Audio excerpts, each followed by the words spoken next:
ቃል የእውነት ልጅ ያልመስል እያልሽኝ ነው? ማም እረፊ፣ እንደሱ አትበይ። የምር ልጄ ነሽ ግን? በእርግጥ አስተዳደግሽ ሊሆን ይችላል፣ ግን ቀን በቀን ክፋትሽን እየተረዳሁት ነው።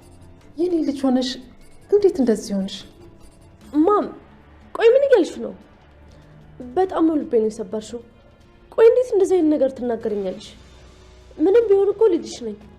የትኛው አንዳና ቆይ ልጇ እንደዚህ የምትናገረው? አታስመስይ እባክሽ። ጭራሽ አስመሳይ ትኛለሽ? አዎ ነሽ። ልጄ ስለሆንሽ እንጂ የምታገስሽ ሁሉ ነገርሽ ይገባኛል። ልጅሽ እንዳልሆንኩማ አንዴ ካፍሽ እኮ ወጣ። ቃል በንግግሬ ልታስሪኝ አትሞክሪ እሺ? እናትሽ ነኝ፣ ይገባኛል ሁሉ ነገር። ብልጥ ለመሆን እንዳትሞክሪ። ሄለን ምንድነው እነግርልሻለሁ እያልሽ ስታስፈራሪያት የነበረው? ምንድነው ሚስጥርሽን እያልሽ ስታወሪያት የነበረው? አረ ምንም ሚስጥር የለም፣ ምንም አይደለም። አትርበትበች። ምንድነው ሚስጥሩ? ሚስጥሩ ምን እንደሆነ ተናገሪ። እሺ እነግርሻለሁ። አይሆንም። ዝም በይ አንቺ። ሄለን ሁሉንም ንገሪ። ስለ ዳግም ነው የሚያወሩት? የሚያሳዝነው እንደዚህ ሆነሽ ራሱ ደስተኛ አይደለሽም። በሰው ደስታ ስለምቀኝ ደስታ ራሱ ካንቺ ርቋል። አፍሽን ዝጊ ሄለን። እኔ ምቀኛ አይደለሁም። ከምቀኛ ምቀኛ ነሽ። ለምታፈቅሪው ሰው እንኳን ማትመለሽ አውሬ ሰው ነሽ። ዳግም የገነት ልጅ እንደሆነ እያወቅሽ ቆይ እናትና ልጅ እንዴት ትለያያለሽ? ዳግም የገነት ልጅ? አዎ አደረኩኝ። ቆይ ምን አገባሽ? እሱ ለኔ ስሜት ምንም ሳይጨነቅ ሄዶ የእሱን ህይወት ገና ሲኦል ነው ማደርግበት። ያቺ ለማኝ ብሌንም ብትሆን አብራቸው መጥፋት ነበረባት። ለዛ ነው ስሟን ያጠፋሁት። አየሽ አንቺ አውሬ ነሽ። ሰላም ይሄንን ስራሽን ብታውቅ አንድ ቀን አታስቀምጥሽም ነበር።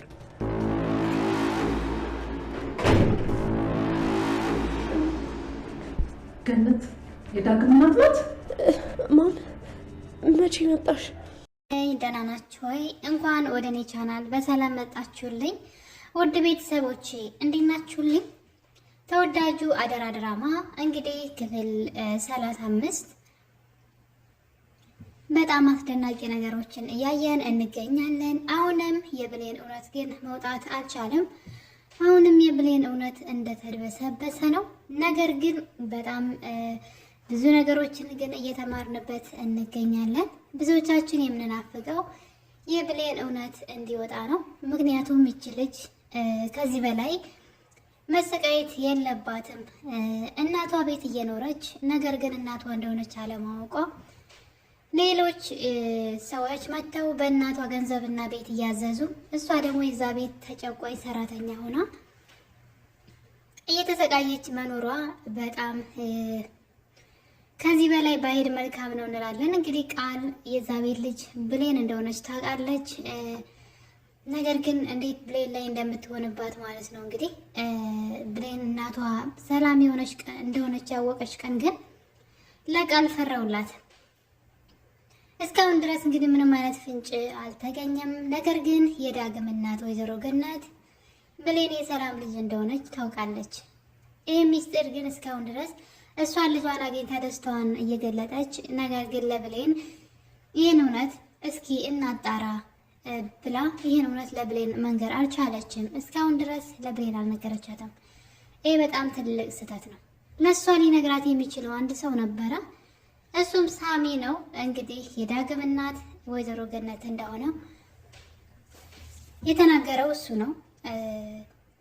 አብራው እየኖረች በተደጋጋሚ ቤቷ እየሄደ ያገኛት፣ ነገር ግን እናቱ እንደሆነች ስለማያውቅ በጣም ብዙ የልጅነት ትውስታዎች ከሷ ጋር እንዳለው ወይም ደግሞ እዛ ቤት በጣም ብዙ ትውስታዎች እንዳሉት ይመስለው ነበረ። ቤት ሲሄድ እንደዚሁ ማለት ነውና የሰላምና የብሌን ደግሞ በጣም የሚያስቅ ነው። የሰላምና የብሌን ምንም አይነት ትውስታ እንኳን የለም። በምንም አጋጣሚ ሰላም በቃ ብሌንን ስታይ ልጅ ትመስኛለሽ ብላ ወይም ደግሞ የሆነ ነገሮች በቃ እንደዚህ አትልም። ገብቷቸዋል። ነገር ግን ወይዘሮ ገነት ዳግምን ስታየው ለመጀመሪያ ጊዜ እንግዲህ ሰላም ቤት ነው ያየችው። በብሌን ጉዳይ ተጣልተው ብሌንን ይቅርታ ለመጠየቅ ስትሄድ ነው ዳግምን ያየችውና ሁለቱም ተፋጠው ነበር፣ ልክ እንደሚተዋወቅ ሰው ሆነው ማለት ነው። ይህ ማለት ውስጣቸው የእናትና ልጅ ስሜት ስላለ ነው ማለት ነው። እውነተኛው ስጋ መሆን ስላለ እና እንግዲህ እዛ ቤታቸው እንኳን ሲሄድ ይሄን ቤት የማውቀው በልጅነት የማውቀው ያደግኩበት ቤት ይመስለኛል፣ አንቺንም በጣም የማውቅሽ ይመስለኛል እያለ ነበረ ዳግም። እና በዚህ መጠን ከእናቱ ጋራ ሳይተዋወቁ ተዋውቀው ነበረ በልባቸው ማለት ይቻላል። ሰላም ግን እስካሁን ድረስ አውቆ የተኛ ቢቀሰቅሱት አይሰማም እንደሚባለው ሰላም እስካሁን ድረስ እንደተኛች ናት። ቃል ልጇ እንዳልሆነች በጣም ብዙ ነገሮች ያሳያሉ። ነገር ግን እሷ መስማትም ማየትም አትፈልግም። የምትፈልገውን ነገር ብቻ ነው መስማት፣ ማየት፣ ማወቅ የምትፈልገው እንጂ ነገሮች ምንድን ነው ብላ ነገሮችን አትመረምርም። ቤቷ ውስጥ ብዙ ድራማ ሲካሄድ ለምንድን ነው እንደዚህ የሚሆነው? ለምንድን ነው በቤቴ ውስጥ እኔ ማዘዝ የማልችለው? ቃል ለምንድን ነው እንደዚህ የምትሆነው ብላ የቃልን ጀርባ ለማጥናትም ስትሞክር አናያትም። ያ ነገር እንግዲህ ሰላም ልጇን እንዳታገኝ የጋረደባት ይመስለኛል። እንግዲህ በገዛ ወንድሟ የተከዳችው ሰላም አሁንም ትክክለኛ ልጇን ሳታገኝ የማታውቃትን ልጅ ብላ ተቀብላ እያኖረች ትገኛለች። ነገር ግን የቃል ጥፋቶች አሁን ላይ ቀስ በቀስ ሚስጥሮቿ ወይም ደግሞ ከጀርባ በጣም ብዙ ድብቅ ማንነት እንዳላት በግልጽ እየታየ ሰላምም ደግሞ ምንድነው የነገር በተደጋጋሚ ሰዎች ቃልን ሚስጥርሽን ለሰላም ብንነግራት እዚህ ቤት አታኖርሽም የሚል ንግግርን በተደጋጋሚ ስለምትሰማ ግራ ገብቷታል።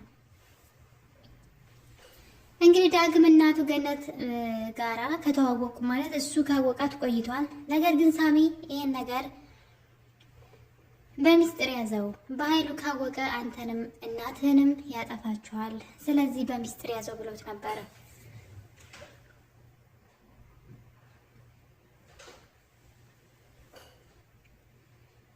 በዛ የተነሳ እንግዲህ እናቱ ወይዘሮ ገነት እንደሆነች እያወቀ እሱ ነገር ግን ለሷ እናቴ ነሽ ብሎ መናገር አልቻለም ነበረ።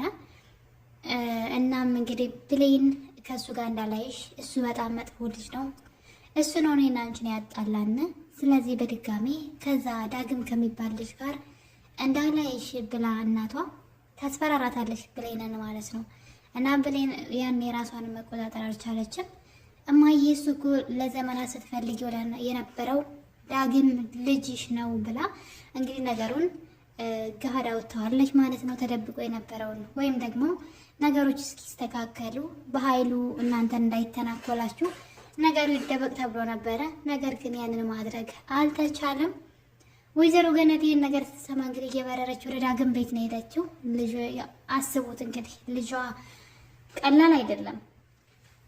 ወይዘሮ ገነት ብዙ ትወና ስለማትችል ማለት እዚህ ላይ አትችልበትም ማለት በጣም ጎበዝ ናት ትወና ላይ። ግን እዚህ ላይ ግን ዳግም ልጇ መሆኑን ስትሰማ ግን የምታሳየው ሪያክሽን ልክና ልጇ 18 ዓመት ሙሉ ጠፍቶባት ስትፈልግ የኖረች እናት አይነት ስሜት አይደለም ያለው ስሜትና በጣም ዝም ብለው ነገር ነው። በቃ ምንም በቃ እንትን ስሜት አይሰጥምና እንግዲህ ብድግ ብላ ልጄ እኮ ነው ብላ እነ ዳግም ጋር ነው ሄደችው። ያው ዳግም በሰዓቱ ስላልነበረ ቃል ደግሞ ይህን ሚስጥር ተደብቃ ሰምታ ነበረ።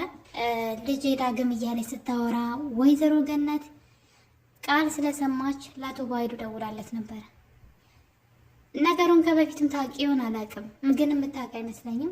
ነገር ግን እቺ ገነት አሮጊት የዳግም እናት ናት ብላ እንግዲህ እናቱ መሆኗን አውቆ እሱን እየጠበቁ ቤት ናቸው ብላ ስታወራ እናም እንግዲህ አቶ ባይሉ ከቤት ሌባ ናቸው ብለሽ አስወጪ እስከመጣ እንዳይገናኙ ማለት ዳግም የሚያውቅ አልመሰለውም። ነገሩን ቀድሞ ዳግም የሚያውቅ አልመሰለውም እና ዳግም ጋር ሳይገናኙ ቶሎ ብለሽ ከቤት አስወጫቸው፣ ከዛ እኔ እሷን የሆነ ነገር አድርጋታለሁኝ፣ ከዛ ሳይገናኙ ይቀራሉ። ልክ ገነት ልጇ ዳግም እንደሆነ ያወቀች ዳግም ደግሞ ያላወቀ ስለመሰለው ነው አቶ ባይሉ ነገር ያዘዘውና በዚህ የተነሳ እንግዲህ ዳግም ተናዶ አቶ ባይሉን ካልገደልኩ ብሎ ቢላ ይዞ ከቤት ሲሄድ አይተነዋልና ዳግም ከመጀመሪያው ጀምሮ ማለት ነው ከመጀመሪያው ጀምሮ ወይዘሮ ገነትን ያገተበት አካሄድ ስታዩት፣ በዛ ላይ ደግሞ ሳሚ ወንጀል ሲያሰራው እናትን እንዳገናኝህ እያለ ማለት ነውና ወንጀል ሳያሰራው መጀመሪያ ግን የሱ ፋይል እጁ ላይ ነበረ። በጣም ቀላል ነገር በቃ ትልቅ ሳሚንም አቶ ባይሉንም እንጦሮጦስ የሚከት ወንጀል የሰሩበት ፋይል እጁ ላይ ነበረ እና ምን አይነት እንከፍ እንደሆነ ያላቅለትም ዳግም ራሱ የገነት ልጅ ማለት ነውና የሆነ ልበቢስ ነው። በቃ ሞት የለውም እና የያዘውን መረጃ እንግዲህ ቃል እንዴት እንደተጠቀመችው ያንን መረጃ አይታችኋል። እሱ ግን እጁ ላይ የነበረውን ፍላሽ ወስዶ ውስጡ ላይ ምን እንዳለ እያወቀ በእሱ አስፈራርቶ እናቱ ማን እንደሆነች ማወቅ እየቻለ እሱ ያደረገው ግን ሌላ ነገር ነበር። እሱን መልሶ እንግዲህ አይቶታል ምን ምን እንደሰሩ እዛ ወንጀል እንትኑ ላይ ማለት ነውና፣ ነገር ግን እሱን አስቀርቶ ማስፈራሪያነት አልተጠቀመም። ዝም ብሎ ሲነፋረቅ ነበረ። ከዛ አልፎ ደግሞ እንግዲህ የብሌን እናት እስከ ማገት ለመልካም ነው እሱ ከሚገላት ብዬ ነው ምናምን ሊል ይችላል። ግን እውነታውን ግን አለማድረግ ይችል ነበር። ሌላ ነገር ማድረግ ይችል ነበር። ሴትዮዋን ከማገት ሴትዮዋን መደበቅ ይችል ነበርና የሆነ ሐሞት የሌለው ዝም ብሎ ልፍስፍስ ነገር ነውና ይህን ነገሩ ደግሞ በኃይሉ ያውቃል። ምንም አይነት ቆፍጣና ወንድ እንዳልሆነ አልቃሻ እንደሆነ በኃይሉ ስለሚያውቅ ነው የሚጫወትበትና ዳግም እንዴት እንዳናደደኝ እዚህ ፓርት ላይ እንግዲህ የወሰደውን መረጃ እንደመጠቀም ቃል ምንድን ነው ያደረገችው? ለዛውም መረጃውን ያገኘችው በመከራ ነው። እንግዲህ በየአጥሩ እየተደባበቀች የሚያወሩትን እያዳመጠች ከዛ ፍላሹ የት እንደተቀመጠ ሲያወሩ ሰምታ ነው እንግዲህ ከብሌን ትራስ ውስጥ ሰርቃ ወስዳ ኮፒ አድርጋ አስቀምጣ በኃይሉ እንጦሮጦስ ያስገባችበት ለተወሰነ ጊዜም ቢሆን እንዲታሰር ያደረገችውና ሰው ባያስፈታው ኑሮ ጭራሽ እንዳይፈታ የሚያደርግ መረጃ እንትን ነው፣ ጥፋት ያጠፋበት መረጃ ነው ያላትና በቃ እንዴት እንደተጠቀመችው ተመልከቱ። በቃ ምን እንዳደረገች እሱን አስወግዳ ብቻዋን ለመቆጣጠር የሄደችበት እርቀት ተመልከቱ። ዳግም ደግሞ እናቱን ለማግኘት እናት አለም በቃ እናትን ያክል ነገር አለች በህይወት ተብሎ በድምፅ ሰምቷታል፣ አውርቷታል በስልክና እንደ መጋፈጥ ምንም እንዳልተፈጠረ ሲያስመስል ነበር። ከዛ በኃይሉንም ለመውጋት ቶሎ ብሎ በቃ የሆነ ቢላ ያነሳና ይሄዳል። ከዛ ያለቅሳልና ምን እንደሆነ ራሱ ምንም ስሜት አይሰጥም። ቆፍጠን ብሎ እንደ ወንድ ቢሆን ኑሮ ግን እስካሁን ድረስ እናቱም ያገኛት ነበረና በዛ ላይ ሌላም ነገር አለ። በጣም ትልቅ ከባድ ነገር አልማዝን መንገድ ላይ አይቷታል እና ተከትሏት እየፈለጋት እያለ ስልክ ሲደወልለት ትቷት ነበር ሄደው። አስቡት እንግዲህ አልማዝ ሞታለች ተብሎ ወይዘሮ ሰላም እየተሰቃየች እስከ ማበድ የደረሰችው ሰው ገድያለሁ ብላ ነው አይደለም። በዛ ላይ ደግሞ ነገሩን ፖሊስ ከገባበት እሱም እሷን ተጠርጣሪ ናቸው። ለአልማዝ የሰውን ነፍስ እንዳጠፉ ሰዎች አይደለም እየሆነ ያለውና እንዴት ነው ሞታለች የተባለች ሰው አይቷት በአካል እስከ መጨረሻው ሳይከታተላት ከዛ በኋላ ያን ጉዳይ ድጋሚ ሳያነሳው ቀርቷል። እና ይሄ ጤነኝነት ነው ማለት ሆን ብሎ እንዴት ነው እንደዛ ሊሆን የቻለው? እንዴት ሊፈልጋት አልቻለም? እንዴት ሊያወራ አልቻለም? ይሄን ነገር አየዋት ግን እንዴት ብሎ ነገሩን እንዴት ማሰብ አልቻለም? ነገሩ እንዳልተፈጠረ ረስቶታል። ሴትዋ ራሱ እንደገደሏት ረስተውታል። አስቡት እንግዲህ እና እዚህ ፓርት ላይ በጣም የሚያስገርመኝ ነገር በጣም ከባድ ነው። እንግዲህ እንዴት ሰላም ተሰምቷቸው እየኖሩ እንደሆነ ነገ የቷችን ላይ ምን ይፈጠራል ብለው እንዴት እንደማይፈሩ አላውቅም። ነገር ግን ሰው የገደሉ ያክል ራሱ እየተሰማቸው አይደለም። እና የዳግምን ዝላልነት እንግዲህ ይሄም ጭምር ነው። እንግዲህ አልማዝን አይቷት እንዴት ነው ብሎ ነገሩን ከማጣራት ትቶታል እስካሁን ድረስ። እና እንግዲህ ይሄ ነገር በዚህ ያለ ነበረ። ሌላ ችግር ተፈጥሯል። አሁን ደግሞ እሱም እንግዲህ ዳግም አቶ ባይሉ እንደለመደው እየተነፋረቀ ቢላ ይዞ ወጥቶ አቶ ባይሉን በትንሹም ቢሆን ጫር አድርጎታል ወይ በደንብ ወግቶት እስከ መጨረሻው ያሰናብተው ጥሩ ነበረ። እሱ ግን ነካ አድርጎት እንግዲህ ሰውየው ታሞ ሆስፒታል ገብቷል ስለተወጋ ማለት ነው። በዚህ የተነሳ ከብሌን ጋር ተጣልተዋል። ብሌን ደግሞ ደሴን ታደርጋለህ ብላ ደግሞ ለባይሉ ወግና እንግዲህ ከዳግም ጋር ተጣልተዋል። ሌላውና በጣም አንገብጋቢው ነገር ሰላም እንግዲህ ኪችን ቆይታ ወደ ሳሎን ስትሄድ ነበረ። ድንገት ሳሎን ውስጥ የሰላም ልጅ ቃልና ሄለን አንድ ነገር ሲያወሩ ትሰማለች። አንቺ በጣም ጨካኝ ሰው ነሽ፣ እንዴት እናትና ልጅ ታለያያለሽ? ዳግምንና እናቱ ገነትን እንዴት ታለያያለሽ? ይህን ማንነት ሰላም ብታውቅ ኖሮ ከዚህ ቤት መንቅራ ታወጣሽ ነበረ። በዛ ላይ ሚስጥርሽን ለሰላም ብነግራት ምን እንደምታደርግሽ ታውቂያለሽ አይደል? እያለች ሁለቱ ሲጨቃጨቁ እንግዲህ ሰላም በር ስር ተለጥፋ ያው የማይጠቅማት ኖሬ ነው የሰማችሁ። ሰላም የሚጠቅማት ብታዳመጥ ጥሩ ነበረ። አንቺ እሷ ልጅ አለመሆንሽን እናገራለሁ የሚለውን ፓርት ወይም ይህን ንግግር ብትሰማ ጥሩ ነበረ። ነገር ግን እንደዛ ሊሆን አልቻለም። ሰላም ይሄን ነገር መስማት አልቻለችም እና ይህ ብሌን እውነት አሁንም እንደተደፋፈነ ነው። ብሌን እናቷን ማግኘት አልቻለችም። እስካሁን ድረስ የእናቷ ሰራተኛ ሆና እናቷ የት እንዳለች ባለማወቋ ያላወቀችበት ትልቁ ምክንያት ደግሞ የገዛ አሳዳጊዋ ገነት ናት። ወይዘሮ ገነት የምታውቀውን እውነት መናገር አልፈለገችም። ብሌንም እንደዛው። ብሌንም ቃል የሰላም ልጅ እንዳልሆነችና ሰላምን ልትጎዳት እንደምትፈልግ ለእናቷ መንገር ነበረባት። ይህን ነገር ስታወራ በጆሮዋ ሰምታለች። ቃልን ሰላምን አስወግጄ ንብረቷን ለግል ያደርጋለሁ፣ አንዴ ብቻ ውርስ ውስጥ አስገባኝ እንጂ እሷ እናቴ አይደለችም ብላ ስታወራ፣ በዛ ላይ የጠፋች ልጅ ብሌን የምትባል የጠፋች ልጅ እንዳለቻት ሰላም እሷ መስያት ነው ወንድሟ ነው እዚህ ገብቼ እንደዚህ እንዳደርግ ያዘዘኝ እያለች ያወራችውን ሁሉ ሰምታ ለአሳዳጊ እናቷ እንኳን ይሄን ማውራት አልቻለችም። ለአሳዳጊ እናቷ ብቻ አይደለም ለዳግም እራሱ አልነገረችውም። እና ምን እያሰቡ እንደሆነ አላውቅም። እንግዲህ ሁሉም የራሳቸውን ሚስጥር ለራሳቸው ስለሚይዙት እውነት ቶሎ እየተገለጠ አይደለም። በዛ ላይ እንግዲህ በዛ የተነሳ ብሌን አሁን ላይ እየተሰቃየች ትገኛለች። ሌላው ደግሞ እንግዲህ በዚህ ጸባቸው መካከል ሌላ ተጨማሪ ጸብ ተጨምሯል። እሱም ቃል ናት። እንግዲህ ቃል እንደምታውቁት ዳግምን በጣም ትወደዋለች። ያው ሁሉም ነገር ትፈልጋለች። ቃል ሁሉንም ነገር ገንዘብ ትፈልጋለች።